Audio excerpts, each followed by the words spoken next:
Nen is the main power system in the Hunter x Hunter universe, and probably the biggest and most complex power system in anime, the well-known aura.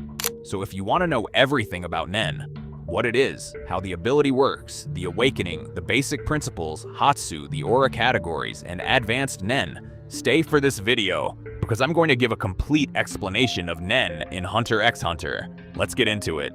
What is Nen? Nen is nothing more than an ability, a technique. The technique of exerting and manipulating your own life energy, an energy that can also be called aura, the life essence of a living being. Everyone has their own life energy. Everyone has their own aura. However, this aura stays sealed inside something called the aura nodes, also known as pores. These pores are openings in the human body that hold the aura in, and basically every person in Hunter x Hunter is born with them sealed by default. So most people in the world, normal people, barely know anything about their own life energy. That's why the term Nen user is so distinct. Unlike normal people, Nen users are people who have already opened their pores. In other words, they've already awakened their Nen. That's what makes them capable of exerting, creating, and manipulating aura. Those are Nen users. That's what defines Nen in practice. The ability to control your own aura. But since Nen is your own life energy, it also carries another meaning that's very important. Since you're the one controlling the aura, the power of your Nen also comes from your own mind. In other words, how much Nen a user has, or how strong their Nen is, comes directly from their mind, their determination, their willpower. The stronger all of that is, the stronger the Nen. In short, the aura is like your soul. So besides being the technique of controlling your aura, Nen also means exerting your own spirit. Which brings us back to the start of the explanation. Nen is basically the control of your own life essence, the energy that fuels the body. Awakening Nen. As mentioned, the awakening of Nen comes from the aura nodes, also called pores. Since human beings have them sealed from birth, in order to create and manipulate aura, it's necessary to open the pores. There are two ways to awaken Nen. The first is long-term, through meditation and strengthening of the mind. The second is through an aura impact, another person's aura being exerted onto your own aura, which is still sealed. The first method, the long-term one, takes months. You need to concentrate firmly, meditate, strengthen your spirit, get to know yourself, and so on. Zushi is an example of the first method, and this is the best way to awaken your aura. If a user has their aura awakened through the second method, meaning their pores are forced open, the aura begins leaking constantly, similar to water vapor escaping the body.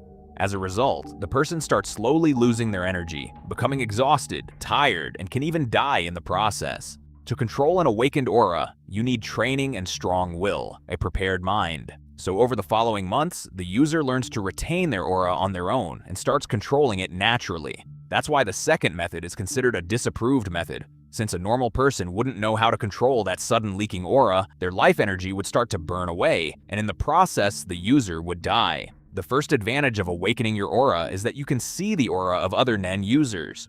When you awaken your aura, you also naturally become a Nen user. Aura is a completely invisible thing, and normal people can at most sense it but not see it. So by opening the pores, the eyes themselves also awaken to Nen. From then on, you can see the aura of other people who have also awakened it. Now let's get into the basics of Nen, the 4 fundamental principles, starting with the control of this aura. 10. 10 is the first principle and also the first thing learned in Nen, whether for someone meditating over months or someone who had their aura forcibly awakened through the second method. 10 deals with the initial control of the aura, the flow of life energy. Since the aura starts leaking out of the body once awakened, it needs to be controlled to prevent it from being wasted and to avoid the loss of your essence. So 10 serves to keep your aura inside your body, controlling your own energy. 10 literally means cloak. The aura stays like a kind of cloak over the user's body, and this cloak of 10 is the first form of Nen that can be used for defense and protection. This cloak that 10 creates ends up acting as a barrier, so you can protect yourself from other people's Nen. In other words, the cloak works as a defense for your spirit, protecting your mind. 10 is also used as physical protection. The aura cloak acts like an invisible armor, so 10 significantly reduces the physical damage from someone who doesn't have an awakened Nen. In other words, just an ordinary person. That ordinary person doesn't quite understand why their opponent isn't taking damage from their hits.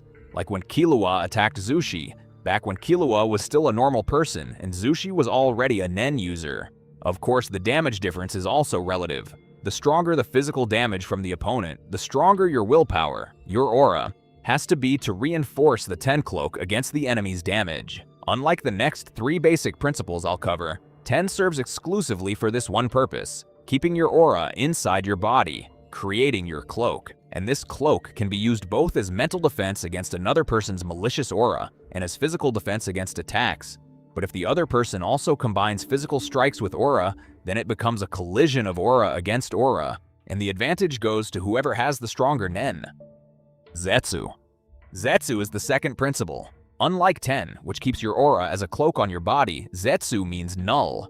It suppresses the aura, pulling your energy back in. Once someone awakens their Nen and also learns Ten, users start to be able to sense the presence of other people, which is their aura. So with Zetsu, it's possible to hide your own aura. The energy is suppressed and the user essentially becomes hidden. It basically conceals your presence. An interesting thing about Zetsu is that you don't need to have awakened Nen to use it, since the whole idea of Zetsu is to hide the aura. Even with the pores closed, it's entirely possible to use it since you're not exposing aura but withdrawing it even further. That said, against Nen users, using Zetsu in battle can be very dangerous, since by suppressing your aura you end up with no protection. Users of more advanced techniques take full advantage of this. An aura attack is much, much more lethal than a physical blow, so you can get badly hurt or even die if you're fighting an experienced Nen user. Another thing that requires attention when using Zetsu: as mentioned, Nen users gain the ability to sense the presence of other people by sensing their auras. So if you suddenly activate Zetsu out of nowhere, the target might notice something is wrong. That's generally why spies use Zetsu well before entering the target's range, so that by the time they enter the area, they're already hidden from the start. One more advantage of Zetsu is that it lets you recover from extreme fatigue. Ren. Ren is the third principle, creating aura. But wait, if a person already has their aura, why create it again? This is where things start to get a bit confusing about Nen, because Ren isn't about the user's passive aura, but about a new type of aura. Consider that there are 2 types of aura in Hunter x Hunter. The main aura, which I've been explaining so far, and which every living being has, I'll call it the basic aura, and a second one, called the special aura. Ren works exactly with that. This special aura, through Ren, is the ability to generate aura, to create a new, especially powerful type of aura. While Ten works on the basic aura to use it as a cloak, the Ren technique consists of consuming energy from the basic aura to create a new aura, the special aura. In other words, you'd be spending your own life energy to create new energy that is more powerful and can be used offensively. The special aura created by Ren is another very important principle in Hunter x Hunter, because it's from this aura that new Nen powers can be created. When Ren is used, this special aura coats the user's body, increasing offense and durability in combat. On top of that, this aura can carry the intentions instilled by the user. Remember, Nen carries your willpower, so the user can put good intentions, bad intentions, neutral intentions, and so on into the special aura. Basically, that's it. Ren is the ability to create a new offensive aura, and creating that special aura ends up draining your own basic aura. So creating aura can cause fatigue over time. You'd be creating new aura at the cost of burning your own life energy. Hatsu. And here we get to the 4th principle of Nen, the most diverse, complex principle, and where the greatest variety of powers in Hunter x Hunter comes from. In practice, Hatsu is the execution of the aura, the special aura created by Ren. With Hatsu, you can attack using the aura generated through Ren and cause offensive damage to the opponent. With Hatsu, it's possible to use the special aura to strike people, and this can be dangerous to extremely lethal, depending on whether the targets know Nen or not. Using Hatsu can kill ordinary people. If the offensive aura of a strong Hatsu already causes considerable damage against a medium to weak Ten, a person who doesn't even have an awakened Nen would certainly die from the attack, since they are completely vulnerable to Nen. That's why the use of Ten, the first principle of Nen, is so important, because with it, you can defend yourself against another person's offensive aura, their Hatsu. As mentioned, the special aura can carry the user's intentions, so throwing a quantity of aura at someone with malicious intent makes normal people feel fear, revulsion, despair, and can even kill them if their minds can't handle it. Normal people would feel the pressure of the Hatsu without even understanding what is pressuring them. As Wing put it, it would be like standing in the Arctic with no clothes, wondering why it's so cold.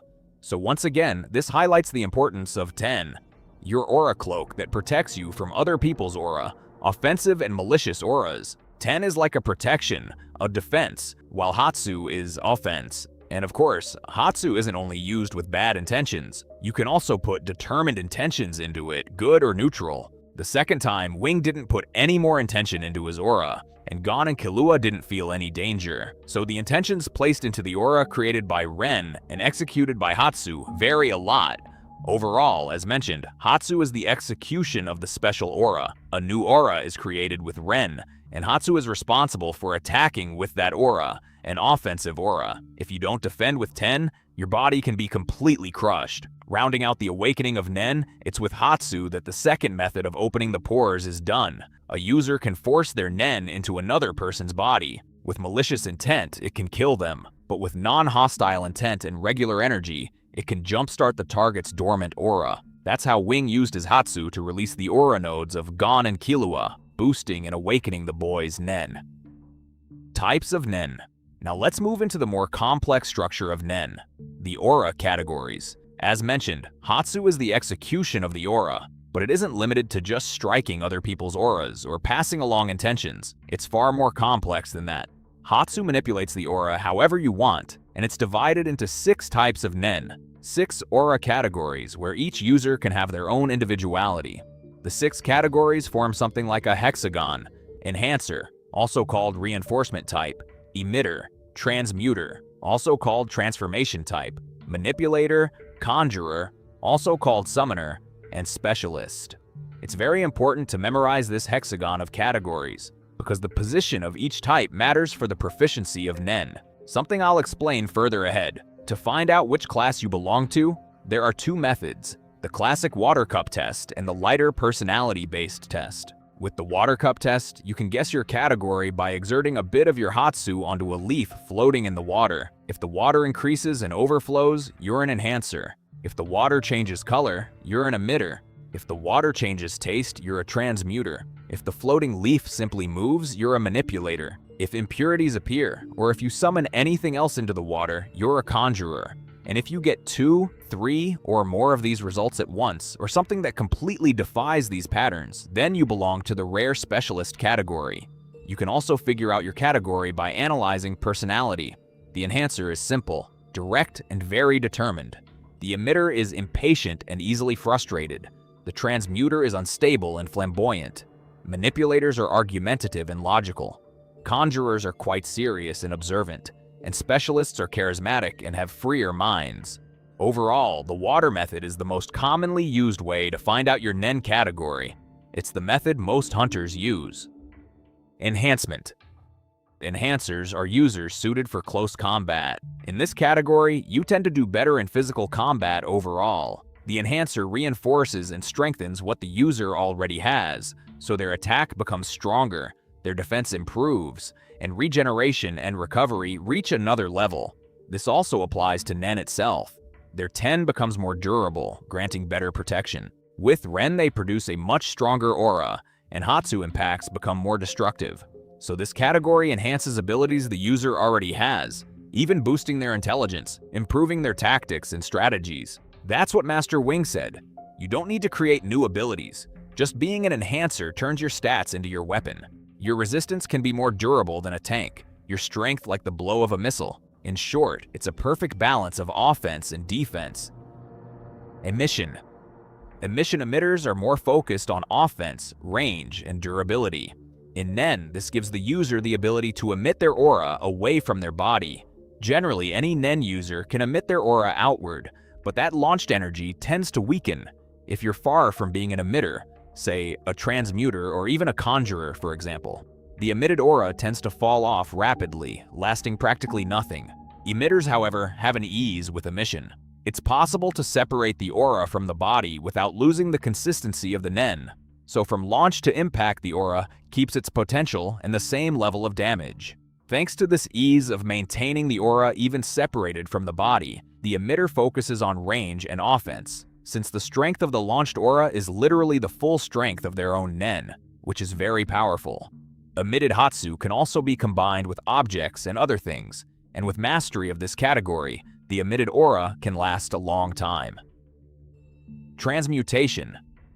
Transmuters can give their aura the properties of things, objects, even elements. Basically, it's like transforming the aura. Killua, for example, makes his aura act like an electric current. He adapts his Hatsu to the same properties as electricity, which makes his aura act as such, electrocuting his opponents. Hisoka gives his aura the properties of gum and rubber, creating an aura that stretches and sticks to other surfaces. In other words, you can give your aura 1, 2, or more properties and make it act like the object itself. Gon, for example, once made a scissors Jankenpon technique where his aura took on cutting properties like scissors. He can also turn his aura into fire, and so on. Transmutation can also be applied to transforming the body itself, like Yuppie and Subone, who literally transform their mass, taking on peculiar and powerful shapes and physiques. Manipulation. Manipulators are quite dangerous in Hunter x Hunter.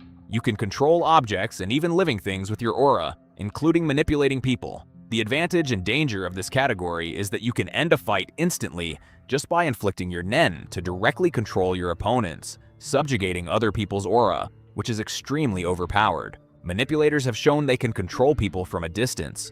Normally, this would require using a mission to send the aura flying to connect with the target, but characters like Illumi, for example, place their aura onto an object and throw that object at the victim. This way, the aura gains range by being embedded in the thrown object, and once it connects, it stays active. In simpler cases, you can control animals. In heavier cases, you can turn entire armies into simple puppets. However, it's said that a manipulator has great difficulty, or is even unable, to manipulate other people who are already being manipulated. So control over living beings generally goes to whichever manipulator gets there first. The target belongs to the manipulator who manipulates it first. Conjuration. Conjurers are marked by summoning objects. You alter your aura into a physical object. Keep in mind, this is quite different from transmutation. While transmutation gives the aura the properties of something while it's still aura, conjuration actually transforms the aura into an object. Kurapika creates his chains, Shizuku summons her vacuum cleaner, and so on. Conjuration is quite complicated. To summon an object, you need extensive knowledge of what you're going to create. The size, the scale, the color, the weight, even the smell and taste, all of it, to summon the desired object perfectly.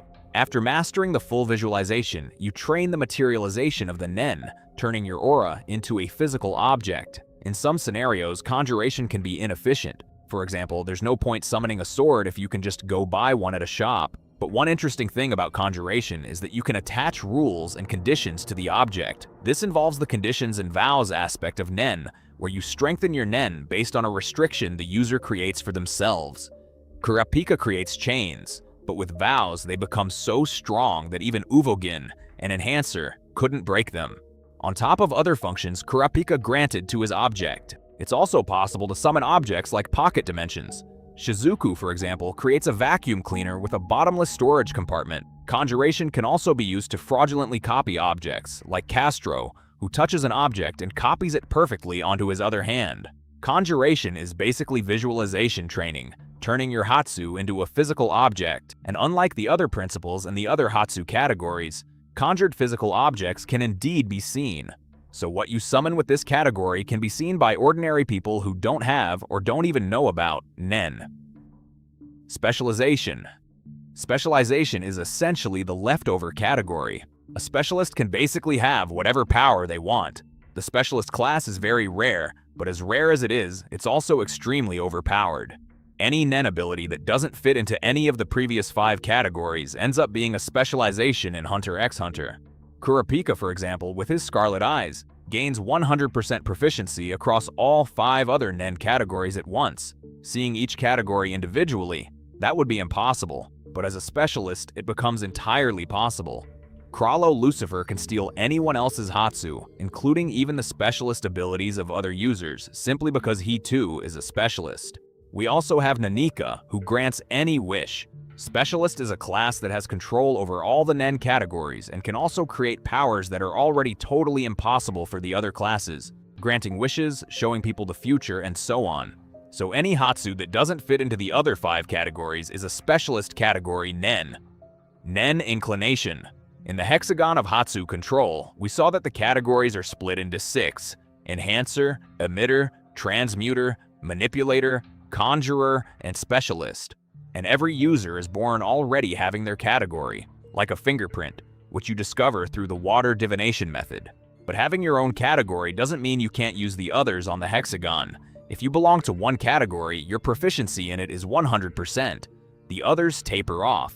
The neighboring categories are at 80%, the next one's at 60%, and the farthest category caps at around 40%. So that's the control and proficiency a user will have over their main type and the others. If you're an enhancer, your main category has 100% efficiency, but you can also learn the neighboring categories and even the farther ones, though mastery keeps decreasing.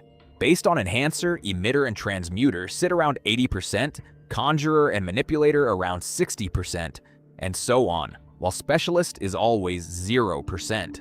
Normally there's no way to learn Specialization. You can only be a specialist by being born into that category, which is why it's so rare and so overpowered, capable of creating Nen powers that go beyond the other 5 categories. Powers those same 5 could never individually replicate, like reading the future, granting wishes, or stealing other people's Nen. That's why Specialist ends up at 0% for everyone else. That said, there's also Nen Inclination, where a user can have an affinity between 2 categories. Users who are manipulators and conjurers, for instance, aren't always 100% locked into their type. Sometimes they lean slightly toward Specialist. So if a person is inclined between 2 classes, the chance of their Nen shifting toward the neighboring one is much higher. That's why there are cases of manipulators and conjurers becoming specialists. Though it also depends on conditions, things that happen in life, changes of mind. These details end up changing a person's personality, and since personality is tied to Nen, it is indeed possible, though quite rare, for a person to change their category. So Nen Inclination also applies to the other categories. Gon, for example, wasn't a 100% enhancer until the Chimera Ant arc, when his Nen leaned slightly toward emission. And we do see Gon actually using emission more than transmutation as a secondary Hatsu. On top of that, Nen can reach incredible levels of mastery if you train your original category intensely over a long period, taking it to extraordinary levels. These mastery tiers are classified as good, excellent, genius, and supreme, with supreme being extremely difficult to reach.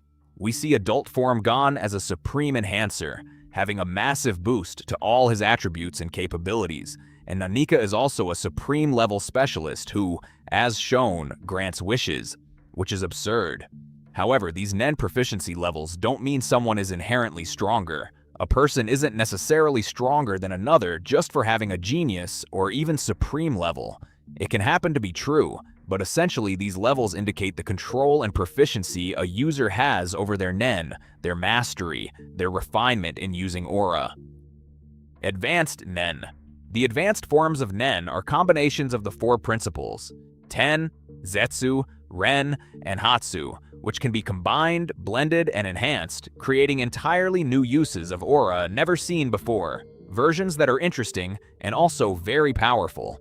In starting with In, the advanced form of Zetsu, it completely hides the aura, making it totally invisible even to users who already have an awakened Nen.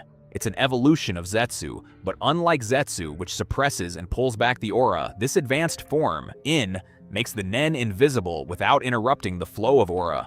In other words, you can completely conceal any of the 6 Hatsu categories. Hisoka, for example, uses In to hide his aura from the Phantom Troupe, and Kurapika did the same thing against Uvogin, leaving some chains visible for Uvogin to think he was dealing with just a manipulator, while hiding other chains that caught his target off guard, concealing them completely with In. Gaio was the first advanced form of Nen shown. Gio focuses the aura created by Ren into a specific point, which can improve leg control and balance, or reinforce punches. Gio is generally used most in the eyes, because with concentrated aura in the eyes, you can spot In, the previous advanced form. Though this requires immense focus and aura, You have to train Gyo so well that it becomes something passive in combat, with no delay in activating this form, since seconds can mean an ambush by a hidden enemy. But with training, Gyo can prevent every kind of concealed nen, avoiding any hidden attack and seeing all of the opponent's aura from the very start of the fight. Shu is like an advanced form of Ten. It lets you wrap objects with your Ten. As mentioned, Ten is essentially used as a cloak for defense, but with Shu, you can extend that cloak onto other objects, increasing the object's efficiency and durability with the aura cloak. En is a combination of Ten with Ren. It uses Ren's aura amplification ability, the amplification of the special aura, to increase the range of your own Ten, your basic aura. If Ten is a cloak made from your life energy, in its amplified form, Ten can gain more range through Ren's amplification, and everything inside that expanded Ten is sensed by you, since that whole cloak is your aura, part of you. En is basically the use of Ren's aura to extend the range of your own Ten, so you know exactly everything that enters your cloak, sensing it like a field of vision, catching completely invisible enemies. An extremely powerful use of En was Neferpitu's, whose expanded Ten covered the entire area of the king's palace, monitoring and sensing everything that entered and left her aura. Ken is another combination of Ten and Ren, but instead of extending Ten's range, it's the rigidity of the aura that gets enhanced. Ken combines Ren's special aura with Ten's aura cloak, creating an incredible, fully reinforced defensive cloak, a much more rigid and fortified aura defense. KO here, we already have the combination of Ten, Zetsu, Ren, Hatsu, and Gyo. But how does that work? How do you create aura while also hiding aura, forming a cloak and concentrating it into one point at the same time? That's exactly what Gon wondered too. But he quickly learned that using Ten to create the cloak and Zetsu to hide the cloak at the same time doesn't work. It has to be one or the other. But with Gyo, it's possible. So you combine Ten and Zetsu with Gyo, so that the cloak over your whole body is suppressed by Zetsu, and only one point of the cloak stays concentrated through Gyo. Gon, for example, concentrates it in his fist. Then aura is created with Ren, and since the previous combination is active, all of that Ren aura also goes to that specific point, which becomes even more powerful with an execution of the aura, Hatsu. In short, you suppress all the energy from the rest of the body, and only one point stays concentrated with Ten, Ren, and Hatsu, thanks to Gyo. This, for example, is how the Jajanken rock technique is formed. Since Gon is an enhancer, all his physical power and his aura are raised to a surprising level, and the more strength and speed involved, the stronger the impact of Ko, all that concentrated aura causing massive damage. Keep in mind, since Hatsu is part of this combination, the execution of the aura, other characters could produce interesting variations. If Killua attempted a Ko similar to Jajanken, Gon's rock would be like a concentrated, empowered fist of aura, while Killua's, being a transmuter, would be a fist of electric aura. Ryu. We see that this concentrates every type of aura into a single point, but if the user misses that attack, they can easily be countered, since because of Zetsu, the rest of their body is left completely without a cloak, deals with distributing aura throughout the body. You can spread your aura in whatever percentage you prefer, balancing offense and defense. Since Ko is 100% of your aura concentrated in one attacking point, you could instead put just 70% of Ko into your fist and the remaining 30% of aura into Ken for the rest of your body, giving you an explosive attack while also having a much improved aura defense, so you're no longer completely vulnerable. Ryu is a highly variable advanced Nen technique. You could put 50% of Ko into a kick and 50% of Ken into the rest of your body, shift your entire aura to 100% offense, or balance it again at any ratio. 40% Ko and 60% Ken, 80% Ko and 20% Ken, 50% attack and 50% defense, and so on. In short, Ryu is the control over how your aura is distributed, closing. And that was the massive video about Nen. Above all, remember that all of your aura carries your complete intentions. The stronger and more determined the user, the more willpower they have, the more powerful their Nen will be.